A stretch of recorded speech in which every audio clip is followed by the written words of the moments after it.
After these strikes, is the ceasefire with Iran still on? Yeah, it is. It said they trifled with us today.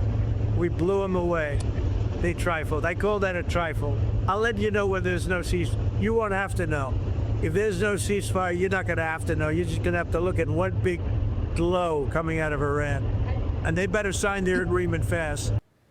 President Trump telling reporters the U.S.-Iran ceasefire remains in place after an exchange of fire in the Strait of Hormuz. The Pentagon confirming 3 warships were all targeted by Iranian missiles, drones, and small boats. The U.S. military responding by hitting Iranian missile and drone launch sites, command and control locations, and surveillance equipment. U.S. Ambassador to the UN, Mike Waltz, saying Iran has created a new agency to control shipping in the Strait. Watch this.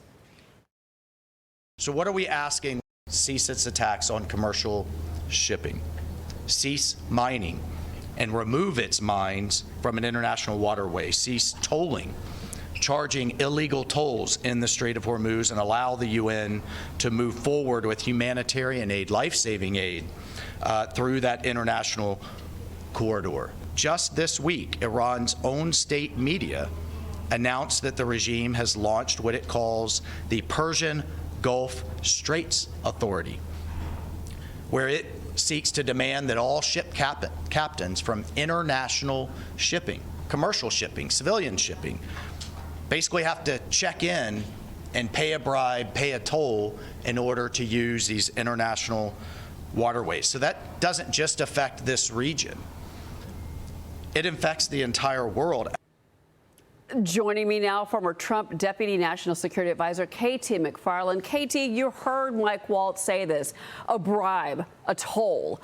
This is the Iranians' new strategy. Your reaction? Yeah, like the Iranians can say all they want. They can't pull any of it off. They don't control the Strait. We control the Strait. American military vessels are going through the Strait.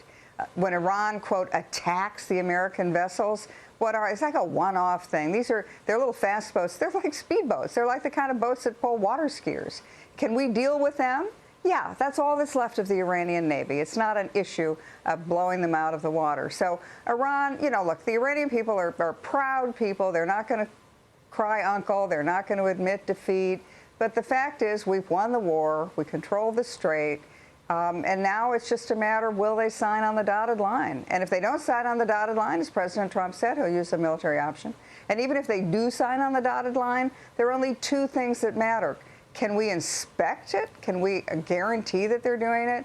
And if they're not abiding by the terms of the agreement, then we'll have to punish them. So what does that mean? There's something called SNAP inspections. SNAP means that we can go anytime, any place, anywhere in Iran to look at anything we think is suspicious. That's never been a part of any deal we've had with Iran. And let's say, for example, they agree to that, but then inspectors come and Iran says, no, not today, how about day after tomorrow?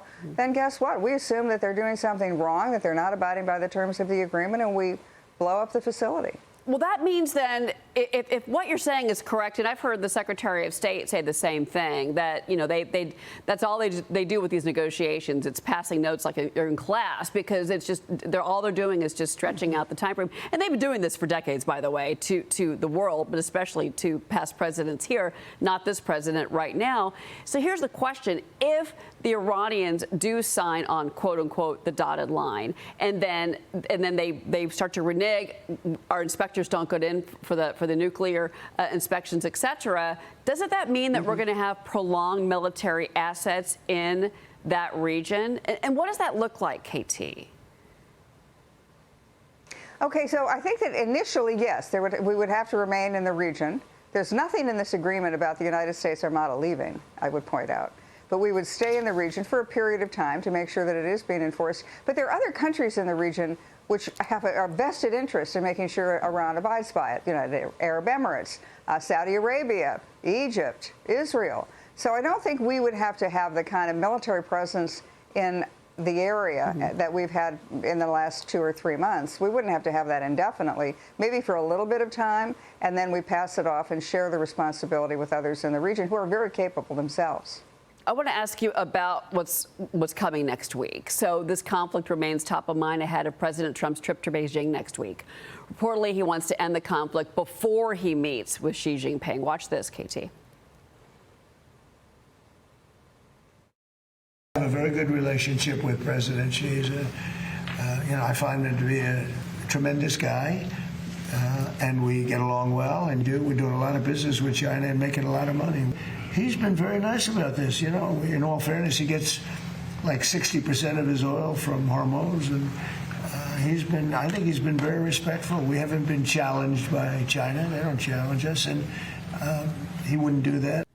So President Trump's visit follows the Iranian foreign minister's meeting with top Chinese diplomats that happened earlier this week. And China reportedly is urging Iran to pursue diplomacy and avoid resuming hostilities as it seeks to position itself as a mediator in the conflict. So, KT, what are you expecting? Because I can think that it's hard for me to say China as a mediator, but at the same time, which I think is not true, but at the same time, I can think of a million barrels of oil as to why they want to mediate this conflict and see it end. I think what happened last week is that the Chinese officials told the Iranian officials, settle this deal now. We don't really care about your nuclear ambitions. What we care about is all that oil flowing. It's not just oil from Iran. It's the entire region, as the president just said. It's oil from the United Arab Emirates, from the Saudis, from Iraq, from Iran, and it does represent about half of China's imported energy, and it probably altogether in China's whole energy mix, that's probably 20%, 10 to 15 to 20% of China's total energy needs, which they're not getting right now. So I think what happens next week is that President Trump and President Xi sit down and say, okay, we're the adults in the room. Sure. How are we going to deal with this? And President Trump will say, no nuclear weapons for Iran. And President Xi will say, okay, here's what we need to do to get Iran back in the box. And I think that the pressure that Iran will be receiving on the receiving end from China will be significant. China needs that strait open. We want that strait open. And the roadblock is Iran. Absolutely. I've got Chris Johnson on set. He's got a question for you. Energy policy is his focus. Chris, go ahead. Right. And because we're a net exporter now and the energy dominance agenda is so big, we obviously are coming from a place of strength in these negotiations. But there are some folks that are saying President Trump should not go to China because we need to focus on the Iran conflict. Obviously, these are intertwined issues. You see where China is obviously closely tied to Iran. So I would just love to hear your take on the value of President Trump going over and doing these negotiations in China, even if the war is ongoing. No, I think it's important to go because the war is ongoing, because the Chinese could help us put pressure on Iran and end it. But there's I think the bigger issue, though, about Iran and China and energy and us is that President Trump's long-range vision is that the United States is, as you say, dominant, but really dominant for 75% of the world's energy. So what would that mean? I mean, we now have American energy, oil and natural gas. We're the dominant, the major world's exporter. We now control Venezuela. We have friends in the Gulf region, the United Arab Emirates and the other OPEC members. We don't dominate them, but they're close friends of ours.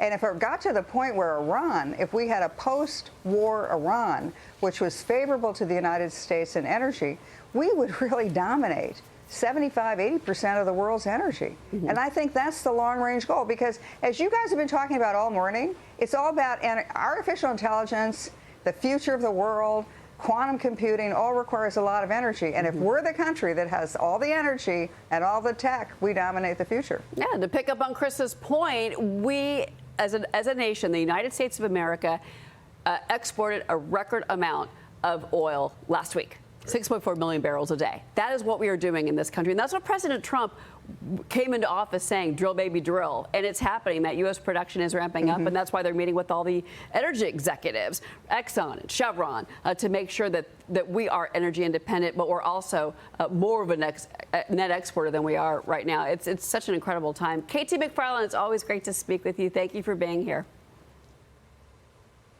It's a pleasure and an honor. Thank you. All right.